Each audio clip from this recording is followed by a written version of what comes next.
His 7th attempt to get out of a snooker.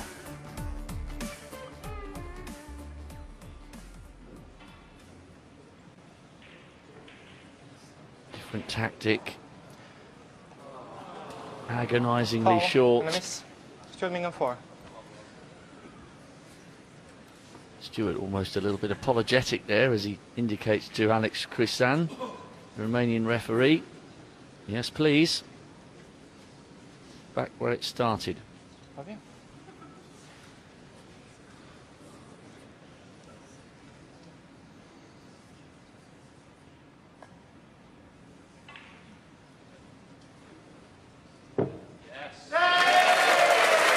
And a little bit of ironic applause there from the crowd. Robbie Williams acknowledges that. A bit of a marathon to get out of that one.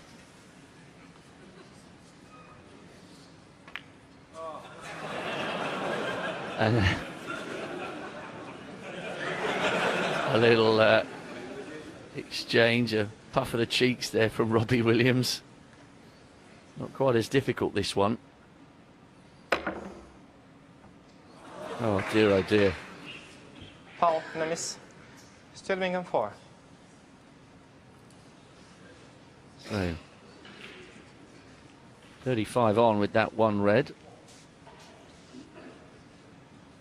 31 behind. Back.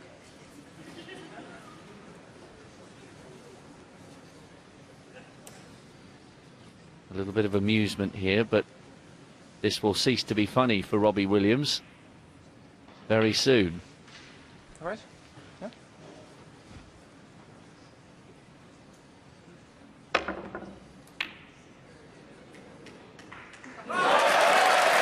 Oh yes. Just put his hand up there to acknowledge that one. Maybe he deserved a little bit of luck there. It's been a torrid few minutes for him. Yeah, how extraordinary. He's fluked the red, he's on the brown, and if he were to pot the brown and clear up, he'd win by a point. And incredibly, if you're a betting man, you'd rather have your money on Robbie Williams to clear up here, because all the balls are in open play. 5.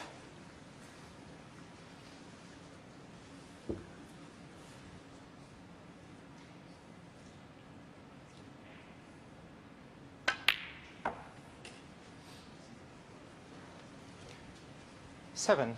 Just goes to show, doesn't it? All those mistakes trying to escape the snooker from Robbie Williams could count for nothing in terms of the scoreboard. Gave at least 20 points or more away in fouls there, but because of the state of the table, the way the colours were positioned, it was a red ball game.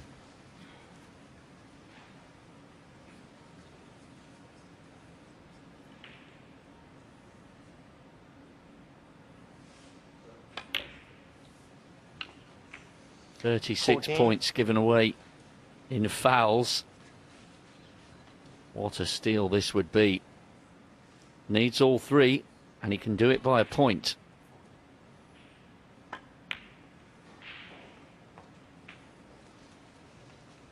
$19.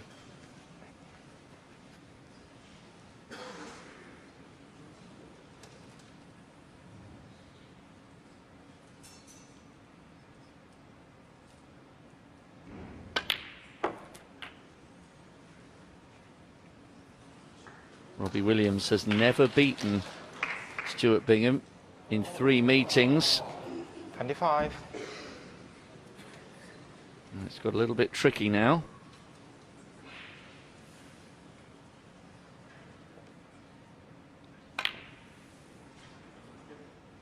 Well, middle left gave him the opportunity. 25. With the fluke red, and he thought maybe he could finish it off in style. With middle right, not to be. Yeah, the speed of the bed of this table and the speed of the cushions caused Robbie to overhit pink to black. Tried the double and got very fortunate having missed it, but that's a wonderful safety from Stewart in reply. Well, Robbie, what will he do with this one? A couple of things he can do. If he dare, he could play the black straight up and down the spots again, as Stuart's just done. He could come in from behind the black with side spin and kick it up the table, leaving the cue ball down here, and that's what he's done. He guaranteed a good cue ball when he played that shot, but you never quite know where the black's finishing. It's finished pretty well.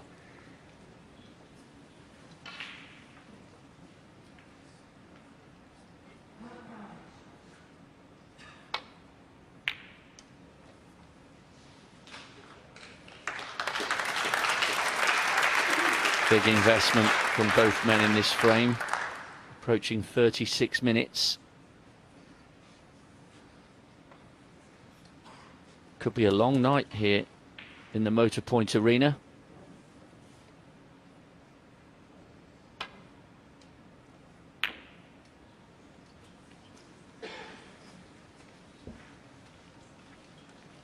Dominic, how much time do you guys spend with just these two balls on the table precisely for this kind of scenario? Not much really. Sometimes if you're practicing with a fellow professional, you might play some respotted blacks and have a pound on each one of them or something like that, just as a friendly bet. But do practice safety shots, clipping the edges of reds and playing your safety shots back into bulk as some sort of an exercise routine, and many of the shots you'll see in a respot situation like this involve that type of a shot. But it's more about the pressure that you feel in a respotted black, where one shot can cost you the frame. That's really where it's all won and lost. It's in the mind rather than the intrinsic difficulty of the shots that you have to play.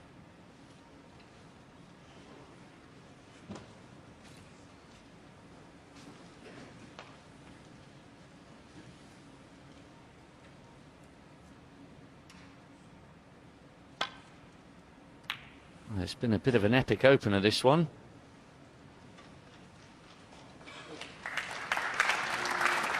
Stuart just taps the table. Neither man giving the other an opening on the black yet. That for me is potentially the most telling safety shot I've seen on this respotted black yet. Much more difficult to get a good safety shot here, and that's a very cleverly worked out shot from Stuart. Couldn't guarantee a good cue ball, but played the black in such a manner from the side cushion to deflect it towards his top cushion.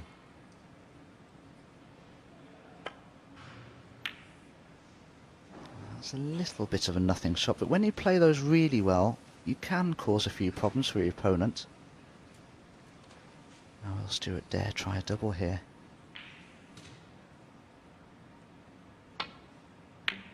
There haven't been any 30 breaks in this frame, but nevertheless it's been an exciting one, and it still continues.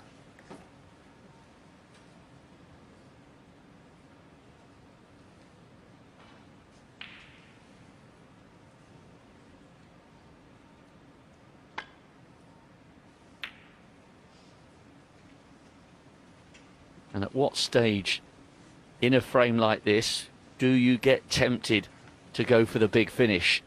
Well, do you know, I fancy Stuart to double this black. Yes, he has done. The cue ball hasn't gone in. Well, after a 39-minute opening frame, it's Stuart Bingham who takes it on a respotted black. He leads by 1 frame to 0. We got there in the end. So after that mammoth 39-minute frame, let's take you into a much shorter second one. Williams at the table, no score.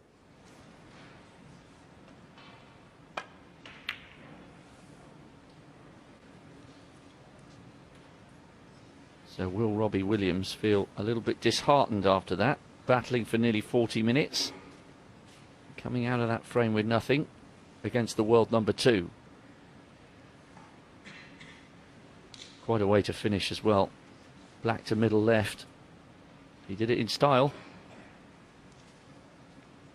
Yes, unfortunately Robbie just happened to leave the balls lined up perfectly for a double for Stuart, and here is that double. And it was one of those doubles you'd be disappointed to miss as a player. Of course, no double's a certainty, but as far as doubles go, that was as easy as they got. 1. Now, I'm not sure Stewart tried to pot that red. There are 3 balls in a line in the middle of that pack of reds that are set for the left corner. Stewart tried to play off the red that he's potted, cannon those 3 reds in a line to make the plant. And he's actually fluked that red. He didn't play that.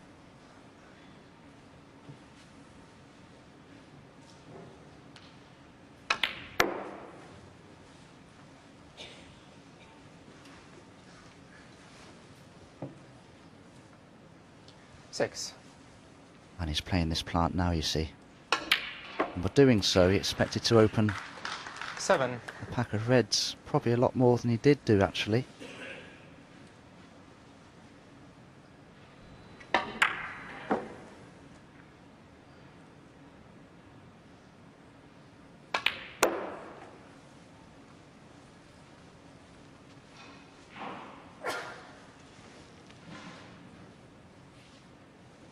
$12.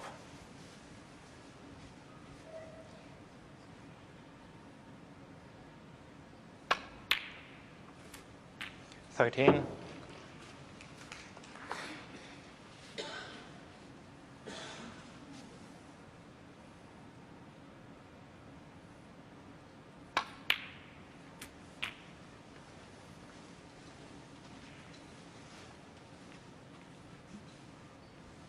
20.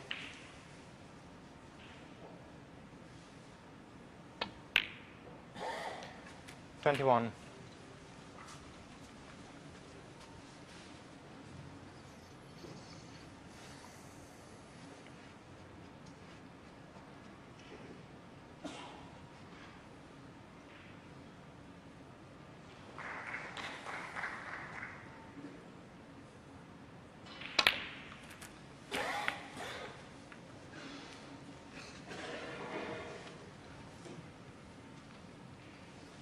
28.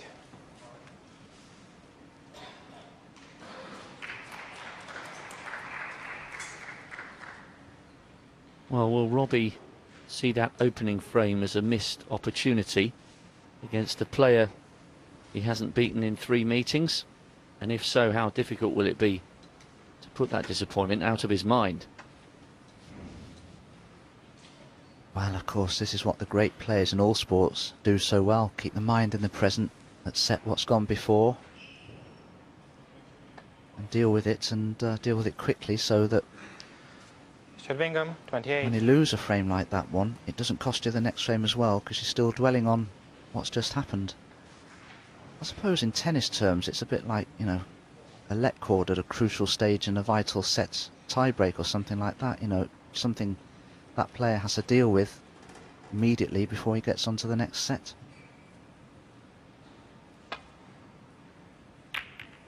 Good and bad fortune will always happen in snooker, but often it's how you deal with it when things aren't going your way.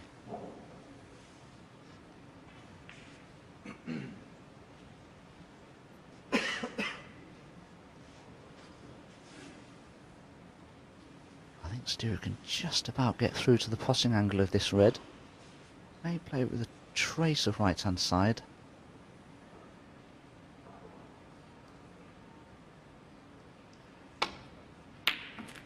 Was able to play it plain ball. Actually meant left hand side in that case, just to bend the cue ball slightly around the blue to make the potting angle, but it wasn't necessary.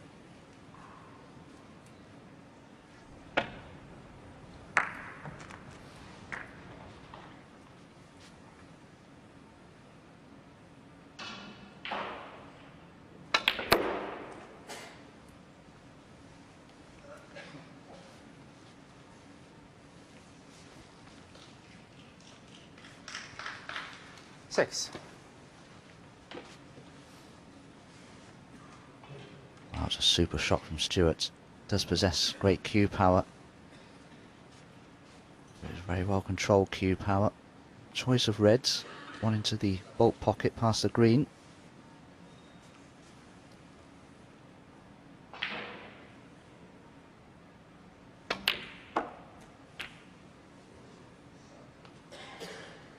Just 7. that beautifully. Just missed the cannon on the blue, which could have caused him to have a bad angle on it, but, well, I know Stewart would be very disappointed if he couldn't go on and win the frame from here.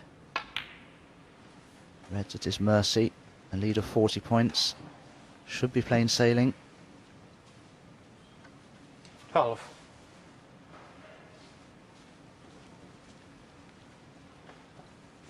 And you've said a few times, Dominic, best of 7. When you lose the first, suddenly the second frame becomes absolutely 13. crucial. Especially if you bear in mind Robbie Williams has never beaten Stewart. One of those defeats came in the World Championship. 10-7 in the first round, the year that Stewart won it. I think he may have had a little bit of a cold at the start of that tournament as well. 20. 21. You sense this frame is slipping away from Robbie. And it's passing a lot quicker than the first.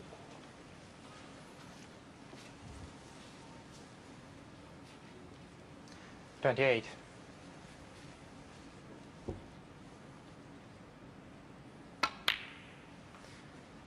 29.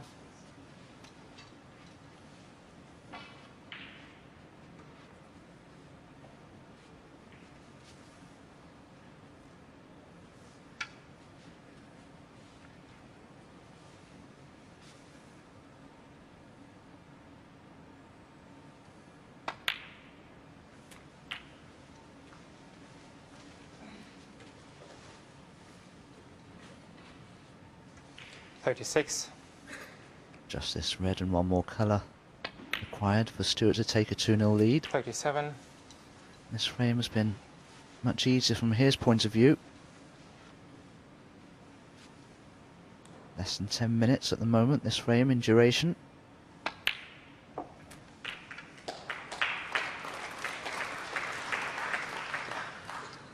Audience here, MOTORPOINT 44. Arena, big snooker aficionados. They recognised that black was the frame ball. Oh, now did he hit the pink first there? He did. That's a 45. foul. Foul, sorry. He's cannon the pink there Shouldingham, before he 44. contacted the red. Robbie Williams, 6. You could tell that from the fact that 1, the pink moved, and 2, where the cue ball finished. But even so, Robbie Williams remained in his chair. He's too far in arrears to have done anything about it. So it's 2-0 Stewart Bingham. Yes, despite the odd foul there, Bingham pretty much in the groove. So could Williams do anything to stop him? Let's head into frame 3 with Stewart at the table, trailing by 16.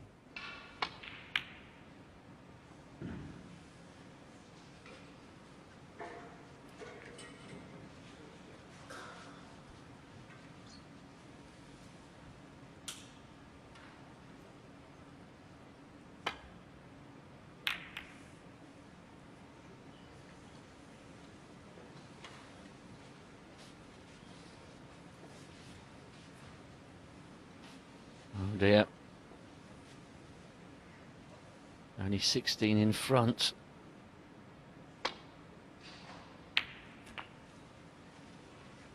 One.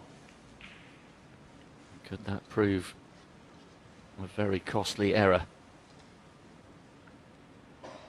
Yes, it could do, Rob.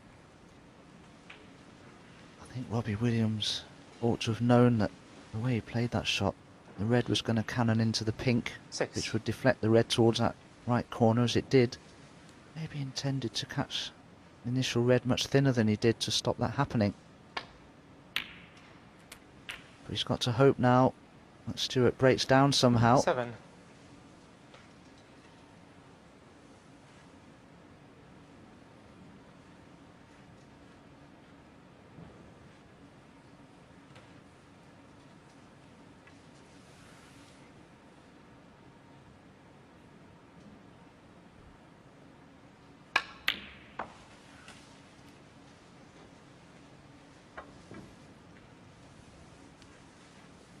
He's trying to turn the screw here. 9.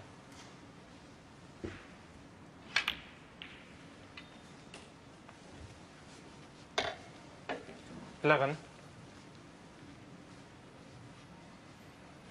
Hasn't been an easy match. And I guess at this level you don't expect any, despite the scoreline. 14.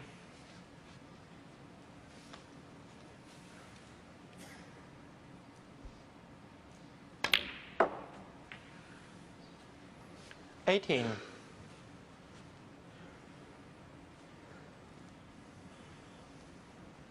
Needs the blue and the pink to move to within one frame of a place in the quarters.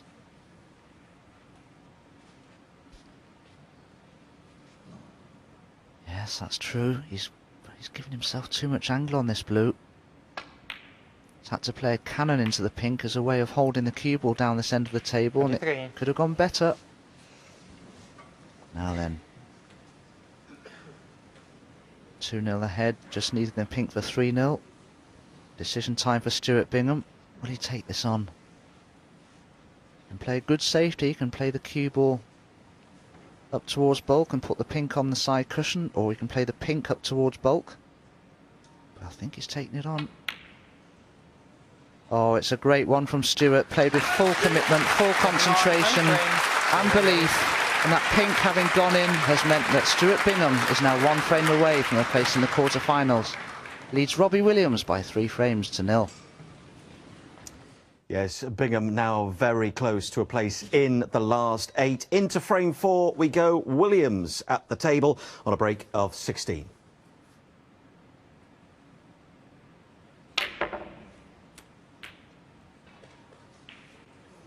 Well, that's just typical, isn't it? When things aren't going your way and maybe you don't take 16. your chances the Birmingham way you 4. would hope to and things are going wrong. That's what tends to happen to you. Bad luck starts to creep into things as well.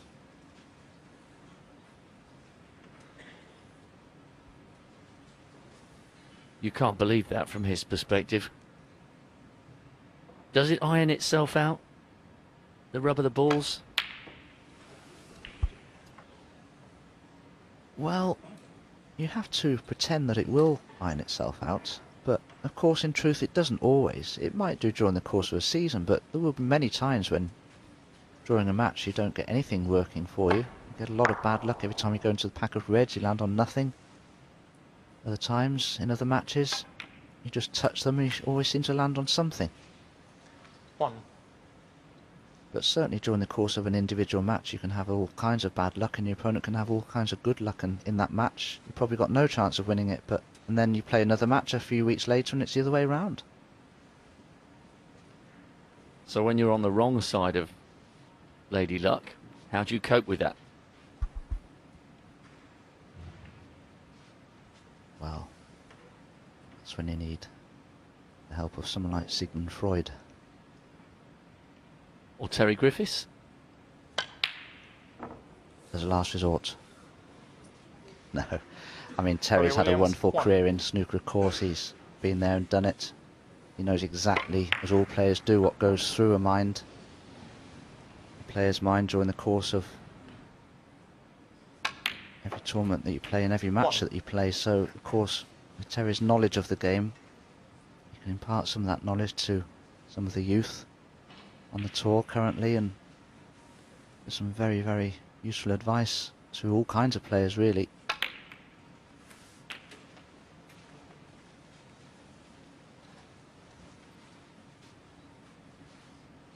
Eight.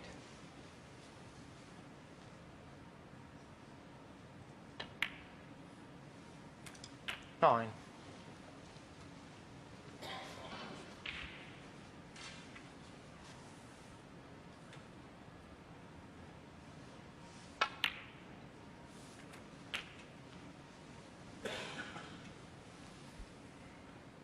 16. 17. He'll be a relieved man to get over the line if he does, without conceding a frame. He's given Robbie chances in this match, and he hasn't been able to capitalise.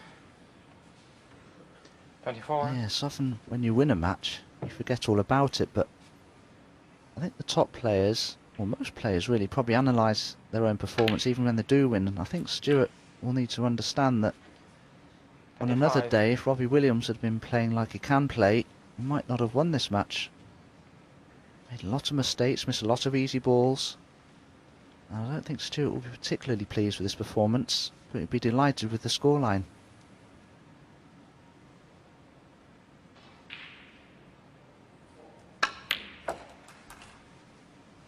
I was quite surprised when I went over his statistics at the Welsh Open that it hasn't reaped 27. bigger runs for him.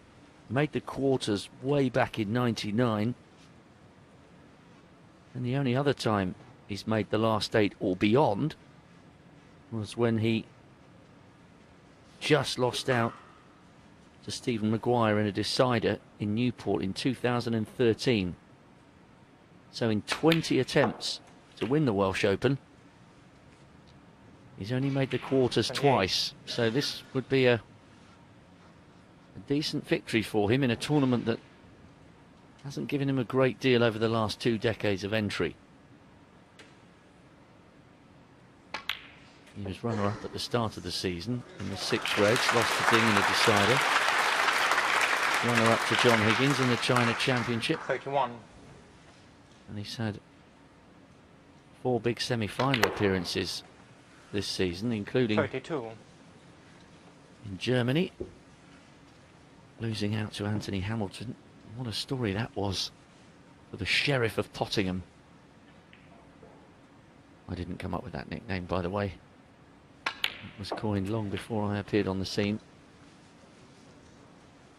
So he has had some good form this season, Stuart. 39. But he'll be happy. Get into the interview room, have a good night's sleep, assuming 40. he finishes this frame off, and contemplate his 3rd Welsh Open quarter-final in 21 years.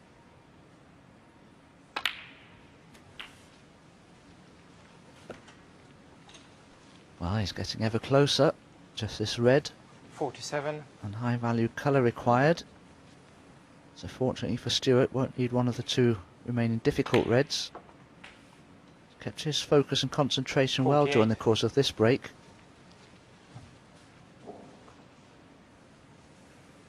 This black for a place in the quarter-finals. Was confident enough to crash it in and develop the awkward red there on this top cushion. He could cut this in if he 55. wants to have a go at it. And that man there, Robbie Williams, may well feel he's played his last shot in this year's Coral Welsh Open, or has he? 48 points Bingham, behind, 43 on the table, so barring 2 snookers, that will be Stewart through to tomorrow's quarter-finals. Yes, it did seem that Williams was seemingly chasing a lost cause by now, needing snookers to win the frame. They did play on for another 6 minutes or so, but Williams conceding in the end.